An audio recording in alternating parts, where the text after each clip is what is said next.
자, 이렇게 교육 만족도의 비교를 할 수가 있는데 각 항목별로 자, 이때 같은 교육의 여러 번 할 경우에 비교할 수도 있고요. 다른 교육하고도 비교할 수 있죠.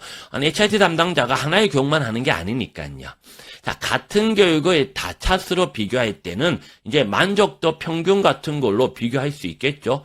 또 시계열로, 그러니까 날짜별로 해서 만족도의 변화 추이를 볼 수도 있습니다. 또는 뭐 이제 항목 변수별로 또 할 수 있겠죠. 요즘에는 NPS라고 해서 순 추천 지수 같은 것도 사용하죠. 자, 그런 것들 가지고도 뭐 비교를 할 수가 있을 겁니다. 다른 교육하고 비교할 때는 같은 교육과 비교하는 거하고는 좀 다르겠죠. 다른 교육하고 비교할 때는 만족도 평균 같은 걸로 비교하기는 어렵습니다. 굉장히 재미있고 흥미로운 교육은 만족도가 굉장히 높아요.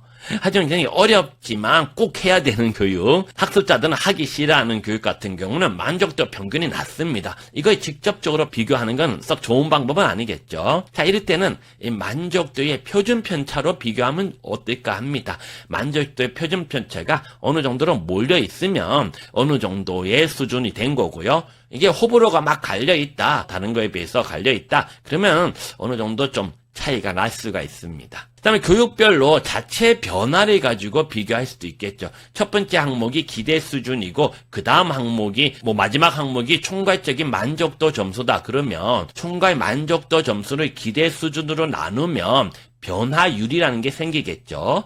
자, 이때 분수 평균이 될 테니까 이 값을 가지고 비교하는 것도 가능합니다.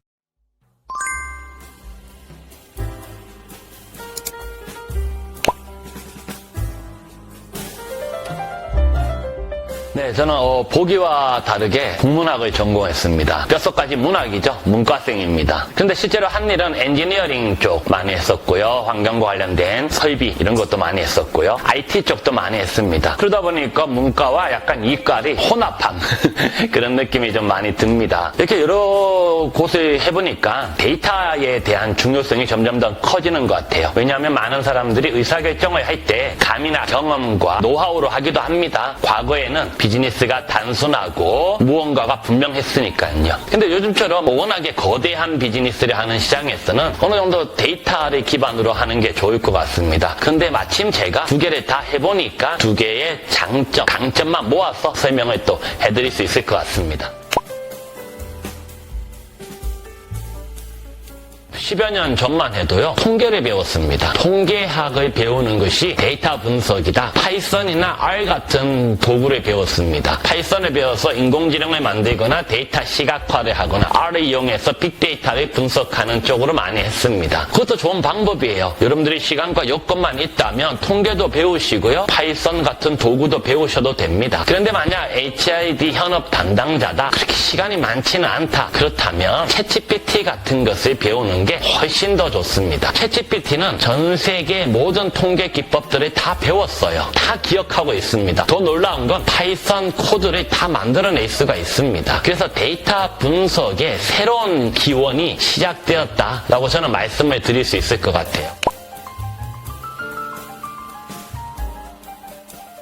이번 과정은 사실 데이터 분석 측면에서 보면 그렇게 어려운 건 아닙니다. 통계의 전문성을 가져야 된다, 이것도 아니고요. 사실 HID 담당자가 통계를 배운 적이 거의 없기 때문에 현재 주어진 상황에서 분석을 해보려는 방법을 말씀을 드렸습니다. 그래서 전체적으로 교육 전, 중, 후에 분석을 하는데, 보통 많은 현업 담당자들은 교육 후에 만족도 조사 이걸 가지고 많이들 분석을 하시죠. 자, 거기에서 나오는 데이터가 크게 두 가지가 있는데, 첫 번째가 정량 데이터, 5점 척도로 적은 것들 이런 게 있고요. 두 번째가 이제 정성 데이터가 있죠. 정량 데이터 쪽을 보통 많은 분들이 이제 평균 정도만 보고 감으로 생각하시는데요. 조금 더 항목 간의 비교, 교육 과정 간의 비교, 학습자 간의 비교 이런 것들을 하는 방법을 좀 설명을 드렸고요. 그 다음에 정성 데이터 같은 경우에는 학습자들의 의견이나 소감 같은 것들이죠. 보통 그냥 텍스트 읽으면서